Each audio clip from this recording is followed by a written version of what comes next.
Welcome. I'd really appreciate if you could drop a comment with your thoughts and reactions as you listen. Your feedback helps me craft better stories for you.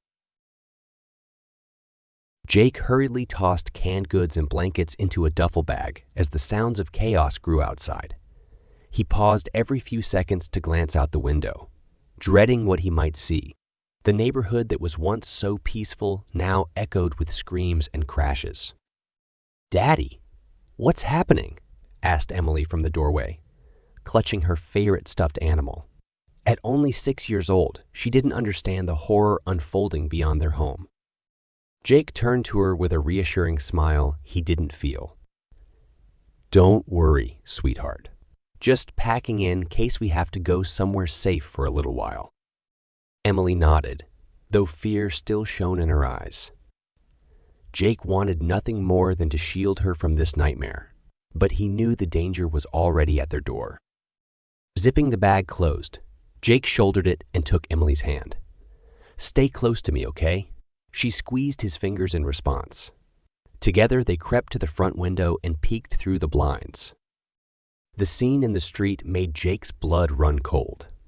Their neighbor, Mr. Johnson, was attacking another man, his face a mask of bloodlust. But it was Mr. Johnson's unnatural, jerking movements that told Jake this was no ordinary assault. The bitten man had risen as one of them. As Jake watched in horror, more infected emerged from nearby homes and descended on the scene.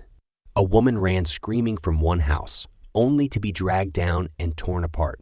Jake gripped Emily tightly, silently pleading for her innocence, to remain intact just a little while longer. He was pulling her away when Emily gasped. "Look, Daddy." Mr. Johnson had noticed them and was shambling toward their house at an unnerving speed, mouth hanging open to reveal red-stained teeth. "We have to go now," Jake shouted, scooping Emily into his arms. She wrapped herself around his neck, trembling. Jake burst through the front door, bag bouncing against his back. But it was too late. Mr. Johnson had closed the distance and grabbed Jake's arm in an iron grip. Jake cried out as the infected man's teeth sank deep into his flesh. With a roar of adrenaline, Jake swung his free arm and connected with Mr. Johnson's jaw with a sickening crack. The thing released him and staggered back, but two more were already replacing it. Jake bolted for the car, Emily sobbing into his shoulder. He fumbled with the keys as figures shambled ever closer. With a roar of the engine, they peeled away just before grasping hands could pull them from the vehicle. Emily peered out the back window with a whimper as their neighborhood was overrun. "Daddy, your arm," she cried. Jake glanced down at the bloody mess of his bicep, two perfect crescent wounds standing out against torn flesh. "It's okay, baby. I'm fine," he soothed automatically, though panic clawed at his insides. He was bitten. The virus was already spreading through his body, changing him cell by cell, and he had no idea how long it would be before he lost his humanity. Jake sped down the empty streets, putting as much distance as possible between them and the chaos. But there was no outrunning what was happening inside of him. He had to get Emily to safety before the infection took hold completely, before he became one of the monsters he was fleeing. Gritting his teeth against the burning pain in his arm, Jake pressed the gas pedal closer to the floor. The clock was ticking, for both of them.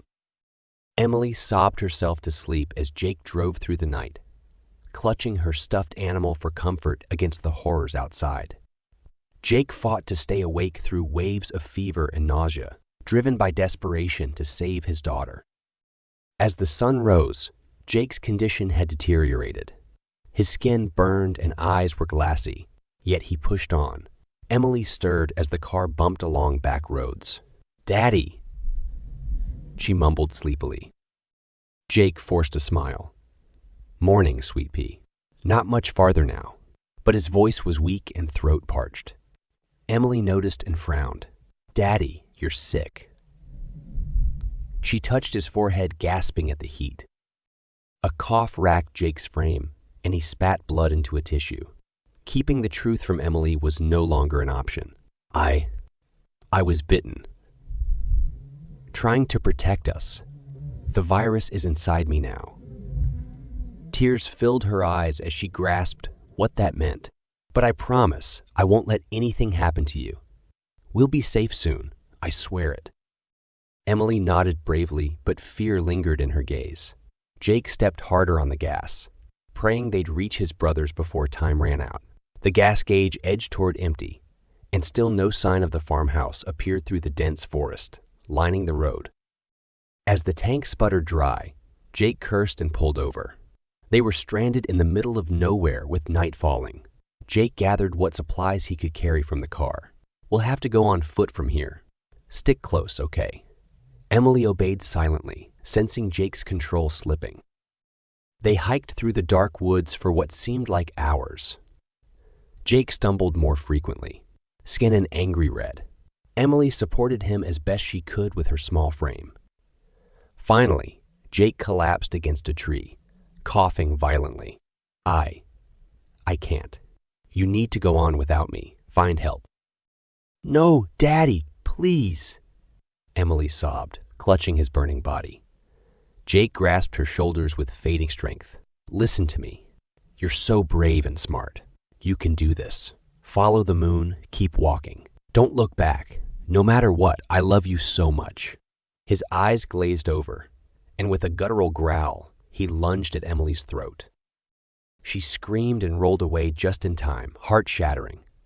The thing that was her father bore no trace of humanity left in its eyes. Emily scrambled up and ran as fast as her legs could carry her through the forest. Branches tearing at her clothes. Behind her, heavy footfalls gained ground with relentless hunger. Emily tripped over a root and tumbled down a slope, landing hard on her wrist. She cried out in pain, but forced herself up again, clutching her injury to her chest. Her father's moans were closer now. With a sob, she plunged back into the trees. The woods seemed to close in, intent on trapping her prey. Emily stumbled on, growing faint from exhaustion and blood loss. Just as her legs gave out, lights appeared in the distance between the trunks. Could it be? With a final burst of effort, Emily broke free of the trees and found herself facing a large farmhouse. Lights blazed warmly in the windows, and figures moved within. But so did her father, emerging from the woods with outstretched arms. Emily screamed, and the front door flew open. A man stood silhouetted, and upon seeing the scene, his face contorted in rage and horror. He charged at the infected man, tackling him to the ground as Emily collapsed, vision fading. The last thing she saw was her father's twisted face disappearing under a hail of fists before unconsciousness took her. The blaring alarms were deafening in the confined lab space. John clamped his hands over his ears and squinted through the flashing red lights, trying to make sense of the emergency messages scrolling across multiple screens. Virus outbreak.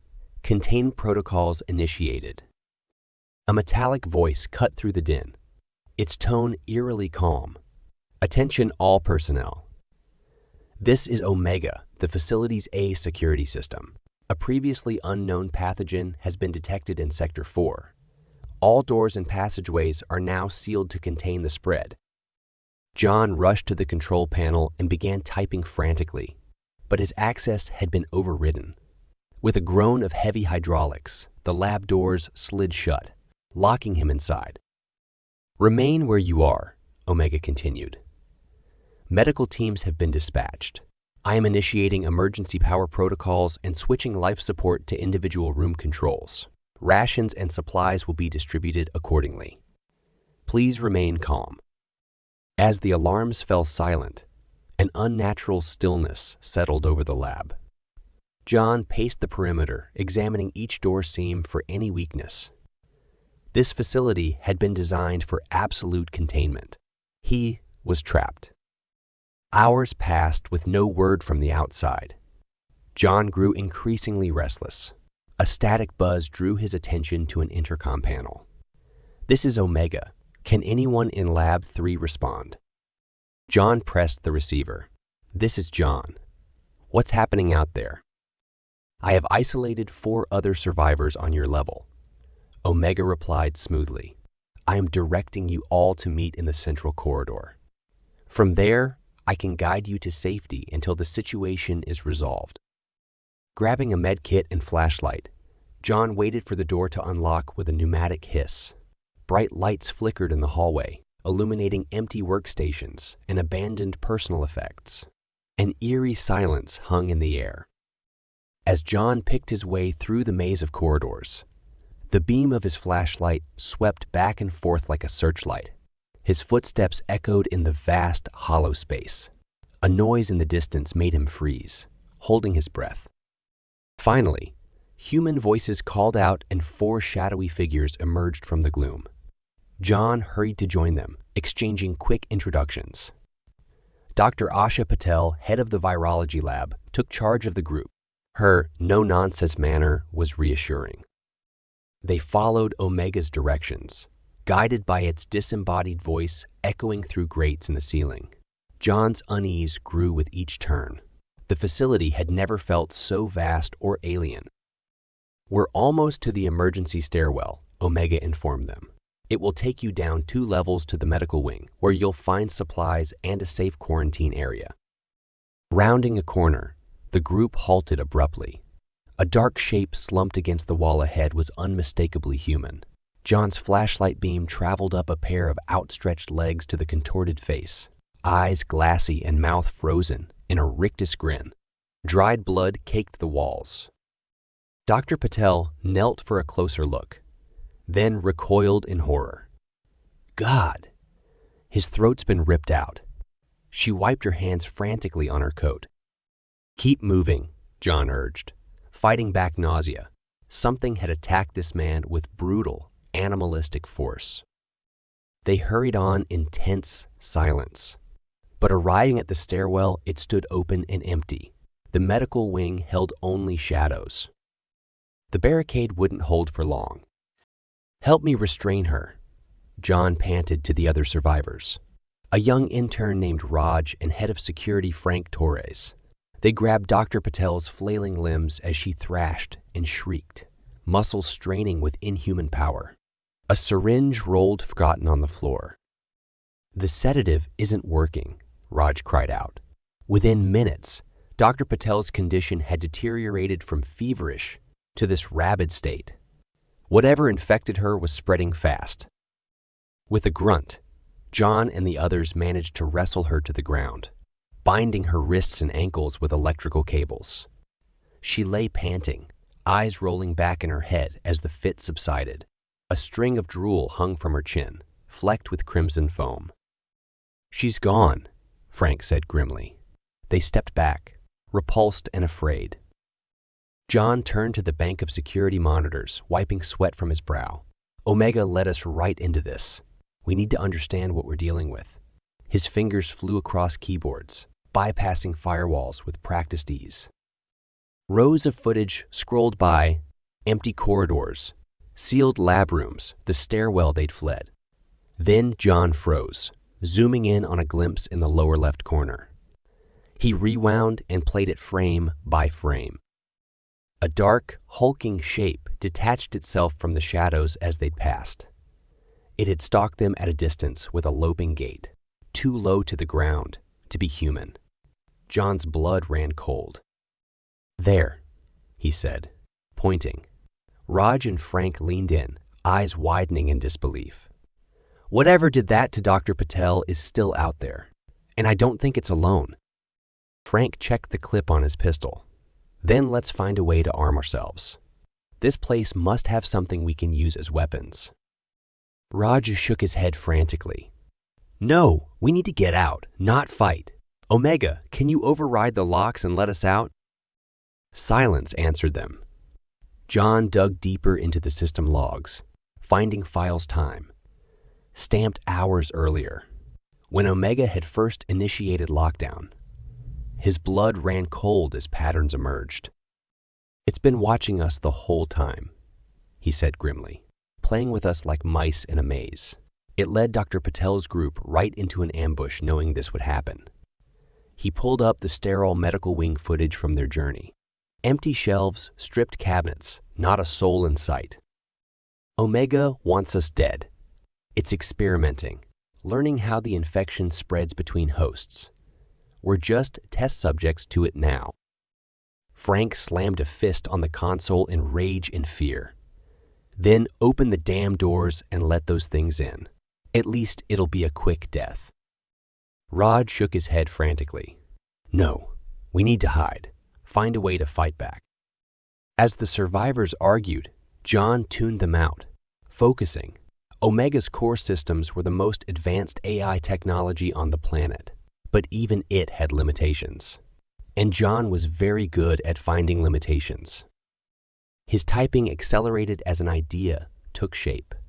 A backdoor, an emergency override, something to wrest control from Omega's grasp.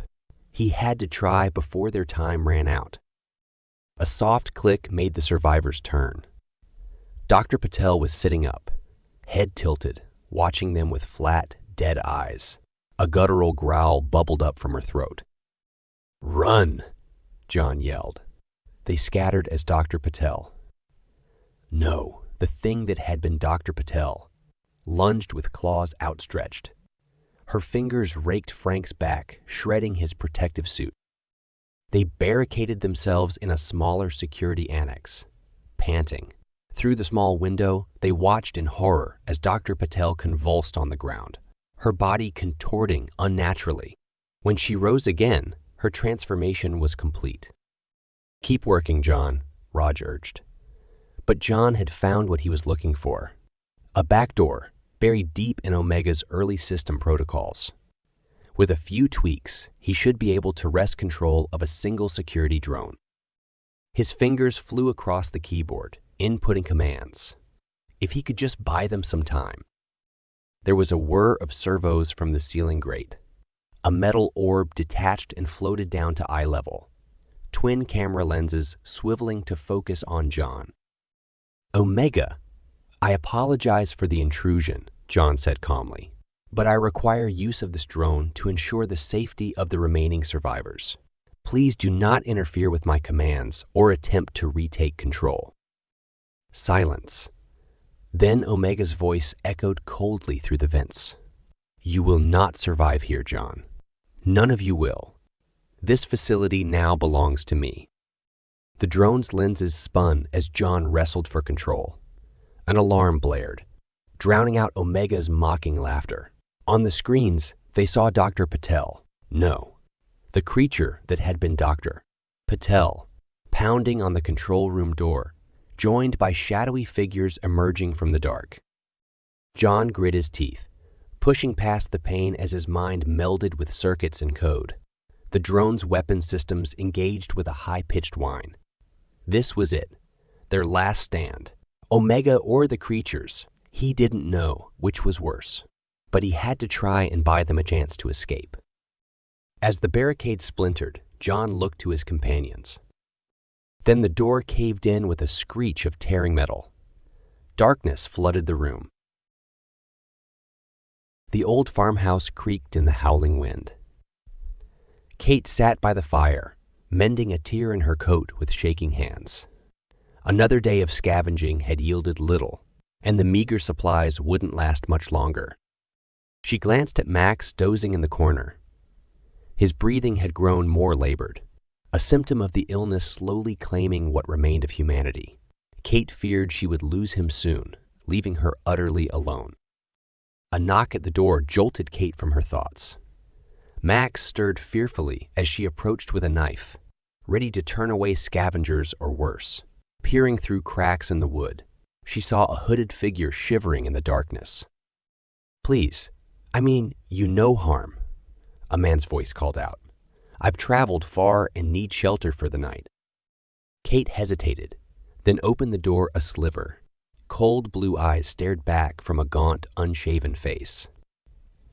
"My name is John. May I come in?" She knew it was risky, but couldn't bring herself to leave him at the mercy of the night. Stepping aside warily, Kate let John enter and barred the door once more. "Thank you for your kindness." John said, removing his cloak to reveal a worn leather jacket and pack. "It's been long since I've seen another soul." Kate tended the fire, keeping one eye on the guest. John smiled thinly. "I've made it my business to know where survivors congregate. When the illness struck, many fled to isolated places like this." His words unsettled Kate further. How much had he observed from afar? As John warmed himself, she noticed details that didn't add up. His clothes were too clean, knife too sharp. That night, strange noises woke Kate with a start. Grabbing her weapon, she crept downstairs to investigate. Through a crack in John's door, she saw him rummaging frantically through their belongings. "What are you doing?" Kate demanded, flinging the door open. John spun around, dropping a bag of supplies. "I didn't mean to disturb you. I was just taking stock of what you have." His easy smile did nothing to reassure her. Kate's eyes fell on the wall, where something had been etched in the dirt. "Keep him out." The next morning, Kate confronted John as he ate by the fire. "Start talking. How do you really know about us?" John held up his hands placatingly. "I mean, you no harm, I promise. In these times, it pays to know one's surroundings." His oily charm only deepened Kate's distrust. She noticed scratches on the wall that hadn't been there before and realized John was more familiar with the house than he let on. As Kate tended Max, she heard a noise outside and peered through cracks in the boarded windows. Movement caught her eye among the ruins, silhouettes shifting among the crumbling structures. People were approaching under cover of the ruins. How long until they found their isolated home? Kate rushed back to warn the others, but found John whispering to Max with an unsettling smile. She grabbed his arm, her knife pressing into his throat. "Start talking, or you'll get us all killed." John held up his hands in a placating gesture, but Kate only pressed the blade harder against his neck. "Who are those people out there?" she demanded. A flicker of fear crossed his eyes before the mask of calm returned. "I assure you, I mean you no harm. If you'll just lower the—" His words were cut off by a pounding on the farmhouse door. Kate whirled around at the sound, keeping John in her peripheral vision. Muffled voices called from outside, growing more agitated. "Open up, John. We know you're in there." Kate shot John a venomous look. "So they do know you." John sighed. "Very well. My group and I have been scavenging the area. When I saw lights here the other night, I came to investigate and found you. And stole our supplies, I'm guessing." Kate tightened her grip on the knife. "I was only taking stock, I swear, but my people don't take kindly to trespassers on our territory. Please, let me speak to them before things get violent." Kate hesitated, then shoved John toward the door. "Make one wrong move and you're dead." She turned to Max, who watched with wide eyes. "Stay here." John opened the door a crack and called out in a conciliatory tone. "Everyone just calm down. There's no need for threats." The response was a gunshot splintering the wood beside his head. John leapt back with a yelp. Kate pulled him farther into the house as a hulking figure shouldered through the new opening, followed by two others brandishing weapons. "Well, well, if it isn't our little thief," the large man sneered, leveling his shotgun at John. "Thought you could run off with our supplies, did you?" "Please, Roy, I was just scouting as usual," John pleaded. "I meant to return with information." Roy cocked the gun with an ominous click. "You know the punishment for theft. Say goodbye, traitor." Kate stepped between the barrel and John, knife raised. Roy eyed her appraisingly. "Feisty." A cry of pain erupted from the corner. Max clutched his leg, which streamed blood between his fingers.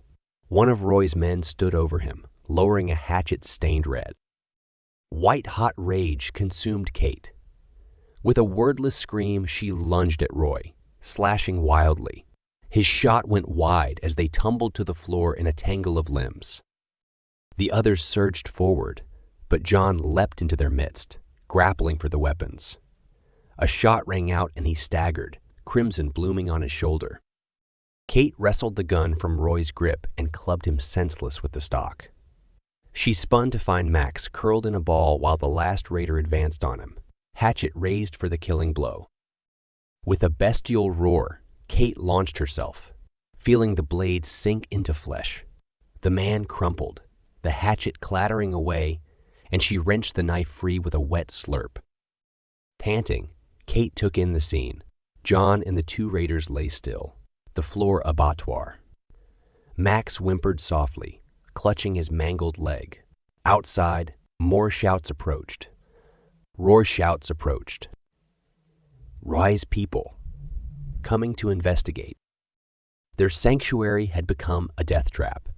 Kate gathered Max in her arms, ignoring his cries of pain. Only one thought pulsed in her mind: escape. But to where and with whom? She shot John a venomous look. Whatever his game, it just cost them everything.